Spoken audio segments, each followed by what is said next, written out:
আগামীতে যদি ইসলাম দিয়ে দেশকে চালাইতে চান, ইসলামের আলো দিয়ে আলোকিত করতে চান, তাহলে মুসলমান সমস্ত ভেদাভেদ ভুলে গিয়ে এক প্ল্যাটফর্মে এক কাতারে চলে আসতে হবে। কথাটা কার? রব্বুল আলামিন বলেন সূরা আলে ইমরান, ওয়া'তাসিমু বিহাবলিল্লাহি জামিআন ওয়া লা তাফাররাকু ওয়াযকুরু নি'মাতাল্লাহ ইয কুনতুম আ'দাআন ফাআলাফা বাইনা কুলুবিকুম। আল্লাহ পাক রব্বুল আলামিন বলেন ওয়া'তাসিমু বিহাবলিল্লাহি জামিআ, শক্ত করে তোমরা আল্লাহর রশিকে ধরো, আল্লাহর রজ্জুকে তোমরা শক্ত করে ধরো। জামিআ, ঐক্যবদ্ধভাবে একত্রিত হয়ে আল্লাহর রশিকে ধরো। ওয়ালা তাফাররাকু, বিচ্ছিন্ন হয়ো না। আল্লাহ কোরআনে বলছে মুসলমান যদি একত্রিত হয়ে যায়, ঐক্য হয়ে যায়, বিচ্ছিন্ন না হয়, আকাশ থেকে সাহায্য পাঠিয়ে দিবেন কে? আমাদের প্রভু এক, এক নবীর উম্মত, জীবন বিধান এক, ওই শিবানী কোরআন।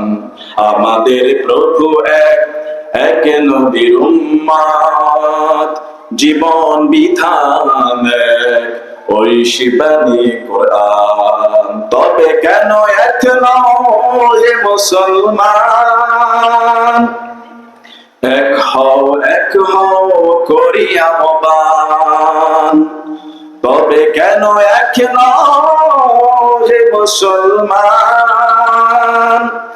এক হও করিয়া আহ্বান।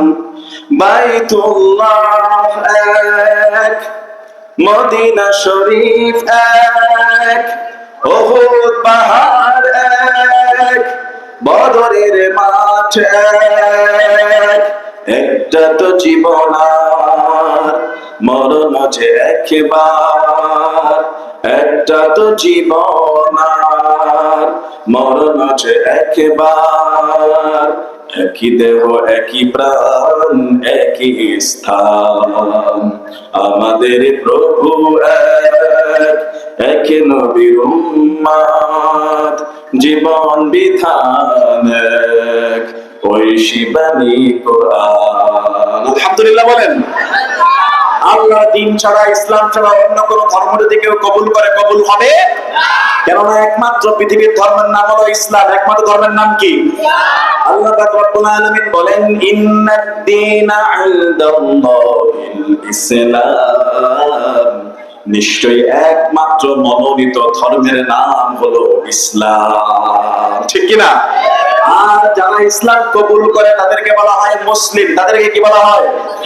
মুসলিম। আমি সংগ্রামী, আমি চিরনভীর, আল্লাহকে ছাড়া কাউকে মানি না আমি। নারে তাকবীর, নারে তাকবীর। ঠিক কিনা বলেন? মুসলিম, আমি সংগ্রামী, আমি চিরনভীর, আল্লাহকে ছাড়া কাউকে মানি না আমি। নারে তাকবীর, নারে তাকবীর। বিপ্লবী আমি চির সৈনিক, চির দুর্জয় চির নির্ভীক। বিপ্লবী আমি চির সৈনিক, চির দুর্জয় চির নির্ভীক। আল কুরআনের শমশির আমি, আল কুরআনের শমশির আমি, কুচি কুচি করে রাতের ভিড়। নারে তাকবীর, নারে তাকবীর, নারে তাকবীর, নারে তাকবীর। এজন্য ইসলাম ছাড়া অন্য কোন ধর্ম যদি কেউ গ্রহণ করে সেটা আল্লাহ কবুল করবে না।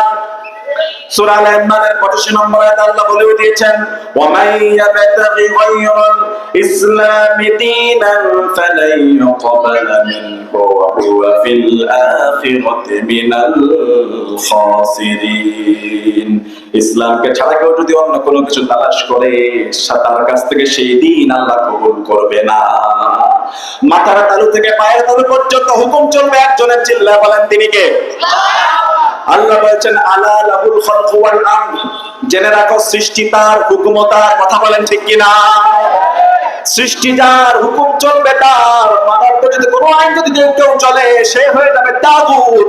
যত বড় মুসলমান হোক, তাগুত কিন্তু কখনোই মুসলমান হতে পারে না। এজন্য রব্বুল আলামিন বলেন, ইয়া আইয়ুহাল্লাযীনা আমানু দুখুলু ফিস-সিলমি কাফা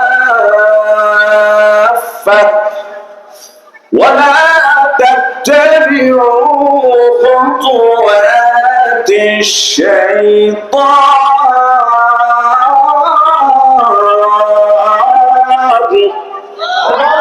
ইন্নাহু লাকুম আদুউম মুবিন। আল্লাহ বলেন, ইয়া আইয়ুহাল্লাযীনা আমানু, ও যারা ঈমানদার, উদখুলু ফিস-সিলমি কাফা, পরিপূর্ণভাবে ইসলামের মধ্যে দাখিল হয়ে যাও। ওয়ালা তাত্তাবিউ খুতুওয়াতিশ শাইতান, শয়তানের পদাঙ্ক অনুসরণ করো না। ইন্নাহু লাকুম আদুউম মুবিন, নিশ্চয়ই শয়তান হলো মানুষের প্রকাশ্য শত্রু, দুশমন। ঠিক কি না? আল্লাহ বলেন, খবরদার পরিপূর্ণ ইসলামে দাখিল হও। অর্ধেক মানবা অর্ধেক মানবা না এমন হবে না, অর্ধেক কবুল করবেন অর্ধেক করবেন এমন হবে না। ইয়া আইয়ুহাল্লাযীনা আমানু দুখুলু ফিস-সিলমি কাফা, হে ঈমানদাররা, পরিপূর্ণ ইসলামের মধ্যে প্রবেশ করো, ইসলামের মধ্যে দাখিল হও। মাথার তালু থেকে পায়ের তালু পর্যন্ত সম্পূর্ণটা আত্মসমর্পণ করো। ওয়ালা তাত্তাবিউ খুতুওয়াতিশ শাইতান, শয়তানের পদাঙ্ক অনুসরণ করো না। ইন্নাহু লাকুম আদুউম মুবিন, নিশ্চয়ই শয়তান হলো মানুষের প্রকাশ্য দুশমন। ঠিক কিনা বলেন? স্বৈরাচার জালেম মানুষদেরকে শয়তানের গোলাম বানানোর ফায়দা করেছিল। তারা এই দেশের কোরআনের পাখি আল্লামা সাঈদী রাহিমাহুল্লাহকে গ্রেফতার করেছিল। মুসলমান সেদিন কিন্তু অনেকে চুপ ছিল, অনেক আলেমরা সেদিন কথা বলে নাই। যেদিন আল্লামা সাঈদীকে গ্রেফতার করেছে সেদিনই বস্তুত আলেমদেরকে কোণঠাসা করে ফেলেছিল। কথা বলে ঠিক কিনা? আল্লামা সাঈদীকে যেদিন গ্রেফতার করেছে সেদিন যদি বাংলাদেশের মুসলমান আলেম ওলামারা একত্রিত হয়ে প্রতিবাদ করত, তারপরে আর আলেমদেরকে জেলখানায় যাওয়া লাগতো না, রিমান্ডে যাওয়া লাগতো না। মানুষ চুপ ছিল, প্রতিবাদ করে নাই, একে একে করে সবগুলোকে জালিম করছে। কথা বলে ঠিক কিনা? সুতরাং এটা থেকে আমাদেরকে শিক্ষা নিতে হবে, আগামীতে যেই দলের যেই মতের যেই পক্ষেরই হোক, কোন মুসলমানের গায়ে, কোন আলেমদের গায়ে, কোন তাওহীদি জনতার গায়ের উপরে, কোন কোরআনের মাহফিলের উপরে যদি হাত আসে, তাহলে মুসলমান ঘরে বসে থাকবে না। চিল্লা বলে ঠিক কিনা? অসংখ্য মুসলমানদেরকে তারা হত্যা করেছে, ক্রসফায়ার করেছে, গুম করেছে, খুন করেছে। আহা, আয়নাগরের মতো যেই নিকৃষ্ট, যে বড় বড় জুলুম করেছে, তাদের আত্মীয় স্বজন কিন্তু জানতো না যে তারা কি বেঁচে আছে না মরে গেছে। কেউ 5 বছর, কেউ 8 বছর, কেউ 10 বছর। ব্রিগেডিয়ার আমান আজমি তিনি বলতেছেন যে এই যে গামছাটা, আমি এমন পরিমাণ কান্না করেছি, এই গামছার পানির মধ্যে এমন পানি আমার লেগেছে, যদি আমি এই চোখের পানিটা জমা করে রাখতাম তাহলে বিশাল বড় একটা দিঘি হয়ে যেত। আজানের শব্দ শুনতে দিত না। আজান যখন হতো তখন জোরে সাউন্ড করে আপনার গানের বাজনা বাজিয়ে দিত। নাউজুবিল্লাহ বলবেন না? আরেকজন বলছে নামাজের সময় নামাজ পড়তে চাইলে উলঙ্গ করে পিটাইতো। এদেশের মুসলমানদের উপরে কত কত জুলুম নির্যাতন করেছে। আমরা এরকম জুলুমের শাসন আর কখনোই দেখতে চাই না। এরকম জুলুমের শাসন যদি আপনি দেখতে না চান, তাহলে আপনার আমার প্রথম দায়িত্ব হলো আল্লাহর এই জমিনে আল্লাহর দ্বীনকে কায়েম করা। ঠিক কিনা বলেন? আল্লাহর দ্বীন যারা ফায়সালা করা, আল্লাহর দ্বীন যদি আপনি কায়েম করতে পারেন, কোরআন আর হাদিসের শরিয়া যদি আপনি ইনসাফ কায়েম করতে পারেন, ন্যায় কায়েম করতে পারেন, তাহলে অন্যায় ভাবে কোরআন আর হাদিস কাউকে জুলুম করে না, বরং যে অপরাধী তাকে শাস্তি দেওয়া হয়, আর যে নিরপরাধী আল্লাহর কোরআন থেকে মুক্তি দিয়ে দেয়। কথা বলেন ঠিক কিনা? রাসূল সাল্লাল্লাহু আলাইহি ওয়াসাল্লাম বলেছেন, আন আকিমুদ্দীন ওয়া লা তাতাফাররাকু ফি, তোমরা দ্বীনকে প্রতিষ্ঠা করো, ইখতিলাফ করো না, মত পার্থক্য করো না। আল্লাহর জমিনে আল্লাহর দ্বীনকে প্রতিষ্ঠা করো, ইখতিলাফ করো না, মত পার্থক্য করো না। মত পার্থক্য করো না, আমাদের মধ্যে অনেক ছোটখাটো বিষয়ে মত পার্থক্য আছে, সেটা সুন্নাহ বিষয় হতে পারে, মুস্তাহাব হিসেবে আমাদের মধ্যে মত পার্থক্য থাকতে পারে, কিন্তু আমাদের প্রত্যেকের রব একজন, তিনি কে? প্রত্যেক দলের প্রত্যেক মতের রব একজন, তিনি কে? আল্লাহ। আমাদের প্রত্যেকের নবী একজন, মুহাম্মদুর রাসূলুল্লাহ সাল্লাল্লাহু আলাইহি ওয়াসাল্লাম। আমাদের প্রত্যেকেরই একটি গ্রন্থ, নাম হলো আল কোরআন, ঠিক কি না? আমাদের প্রত্যেকের নামাজ 5 ওয়াক্ত, আমাদের রমজান 1 মাস, আমাদের প্রত্যেকের ঈদ 2টা, আমাদের প্রত্যেকের হজ একই রকম, বাকি সব মূল জিনিসগুলো একই রকম। ছোট ছোট বিষয়ে কিছু পার্থক্য থাকতে পারে, সেই বিষয়গুলোকে ইখতিলাফ করা যাবে। আল্লাহ কোরআনে বলে দিয়েছেন, আকিমুদ্দিন ওয়ালা তাতাফাররাকু ফি, কায়েম করো দ্বীনকে, ইখতিলাফ করো না, মত পার্থক্য করো না, আল্লাহর এই জমিনে মত পার্থক্য করো না।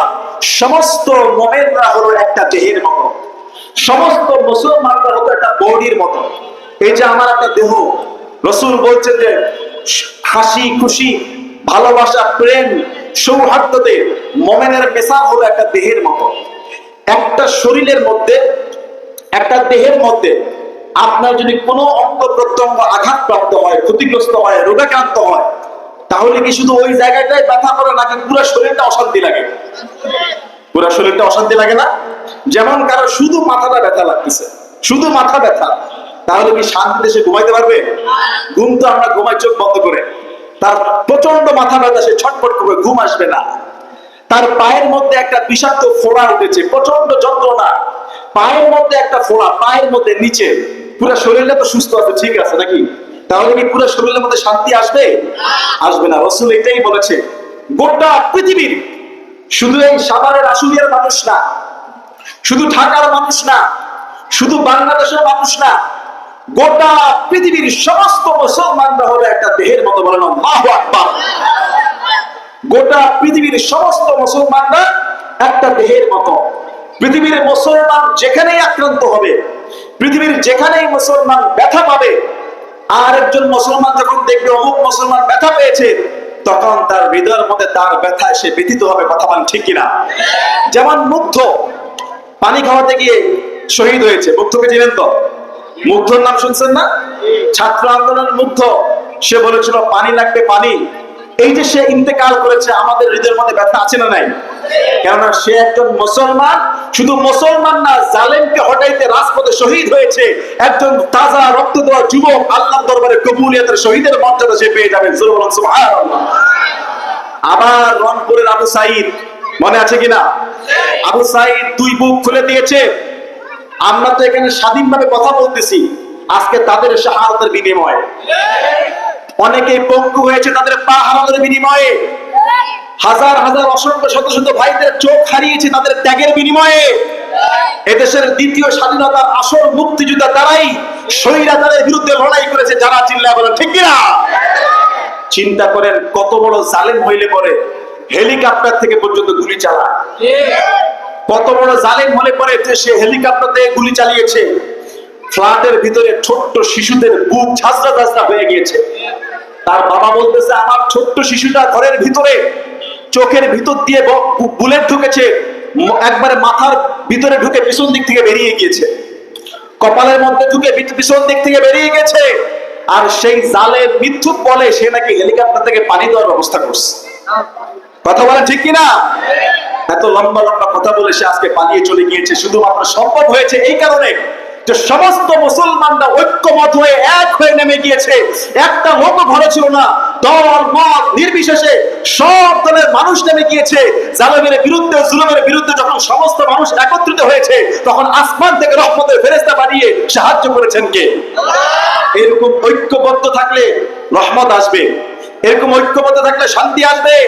এজন্য রাসূল সাল্লাল্লাহু আলাইহি ওয়াসাল্লাম বলেছেন, সমস্ত মুসলমানরা একটা দেহের মতো, সমস্ত মুসলমানরা একটা দেহের মতো।